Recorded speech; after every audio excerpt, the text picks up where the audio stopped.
it's Jade from Boho Bookworm. Welcome back to my channel. Today I'm going to let you know some of the books that I plan on reading throughout September. I couldn't help myself the other day. I saw this after payday in Sainsbury's and I just had to pick up a copy.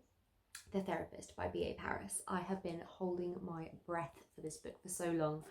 B.A. Paris is one of my favourite authors. I mean, some of the books are a little bit hit or miss, but for the most part I have been absolutely enamoured by the stories. So The Therapist is about this couple called Alice and Leo, and they move into this like exclusive gated community, into this new house that's been I'm saying new way too much, into this newly renovated house. So they move in and they think like, wow, all their dreams have just come true. However, as they start to figure out their neighbours and get to know everyone, it seems like something really bad happened, and Alice becomes absolutely obsessed with what happened 2 years previously to the therapist that used to live there.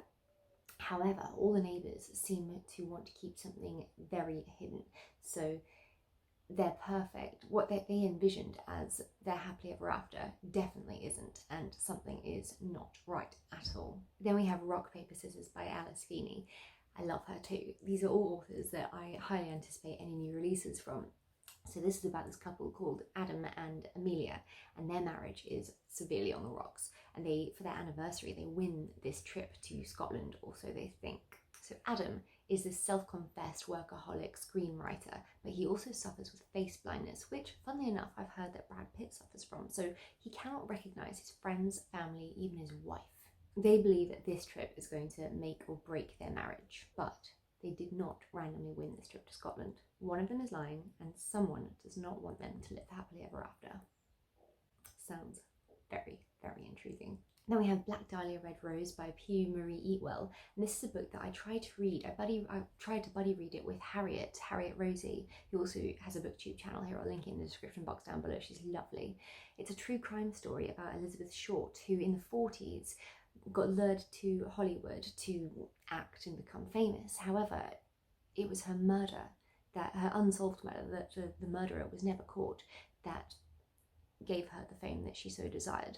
When I did try and pick this up a couple of years ago now, I think, I just didn't really connect with it. So I do want to try it again because it's still on my audio account, and those audiobooks that have been lingering on my shelf for too long are starting to get to me. So I'm trying to give them all a go, and if I just don't connect with them again, I'm just going to give them back to the library, or Audible, not the library, sorry. For instance, I just tried Growing Things and Other Stories by Paul Tremblay.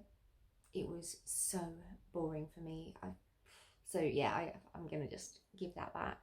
Don't want it. And what was the other one? I might still keep this one for a little bit longer, but Journal of a Solitude by May Sarton, who is this poet, and this is a book just of like a journal of her life throughout a year, and just her reflections and the way that she views the world, and she obviously lives a life of solitude, I guess. So I thought that it would be quite an insightful book, but I did try it yesterday and just I wasn't in the mood for it. I wanted something cozy and happy, and that just wasn't giving me those kind of vibes. Then we have 56 Days by Catherine Ryan Howard, which is getting a lot of hype at the moment, probably because it is Catherine Ryan Howard, which a lot of people seem to love her books. Also, the premise of this book is kind of all set during COVID-19, the pandemic and everything. I've read one of Catherine's books previously called Rewind, and I didn't really connect with it. I thought that it was a bit too, it just jumped around a bit too much, and the alternating timelines didn't really work for me. I just found it really dull and depressing. I know I'm in the minority there, so don't take my word on that. Maybe I just wasn't in the right headspace to read that book at the moment. So this 56 Days is about Kiara and Oliver, who meet in a grocery store queue in Dublin, and that was 56 days ago. Then COVID-19 happens and comes to Irish shores, so Oliver decides, they're threatened to be kept apart because of the lockdown. So he suggests, why not move in with him so that they can have more time together instead of being kept apart. So she sees this as this amazing, unique opportunity for a flourishing new relationship without the judgment of her friends and family. However, Oliver sees it as an opportunity to hide who and what he really is. Then we switch to present day, and the police show up at Oliver's door, and when they enter, they discover this decomposing body inside. So the police start to investigate it, and the big question is, has lockdown provided someone the chance to commit the perfect murder? I mean, they all sound so good. I think September is going to be a very fun, exciting reading month. Let me know if there's any books that you're really interested in reading throughout September.